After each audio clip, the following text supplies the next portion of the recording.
Now to our continuing series on the high cost of living in Maine. From groceries to healthcare costs to housing, Mainers are being priced out. Tonight, how one city is making it easier to build that new home. On average, it will cost you anywhere from $200,000 to $400,000 to build a 2,000 square foot house, what many would consider a starter home.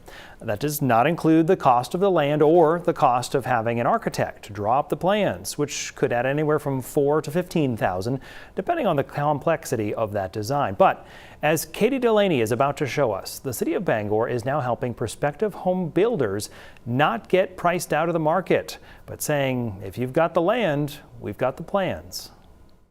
6 housing designs, soon to be pre-approved by the city of Bangor and free for developers to use, aiming to save developers time and money. It costs a lot of money to pay somebody to do a set of plans, that are going to meet all of the different building and energy codes. Last year, the city of Bangor paid an architectural firm just over $180,000 in ARPA funds to design these plans, and soon they could be available for developers to build. We're trying to remove barriers to producing more housing. Housing that the city of Bangor and the whole state of Maine needs. Maine needs 80,000 new homes by 2030, and right now we're permitting about 6,000 a year. Aiming to help address this gap, the Maine legislature is considering a bill that would create building types pre-approved in any town in the state. Executive Director of the Maine Affordable Housing Coalition, Laura Mitchell, says that this plan would help more people find a home.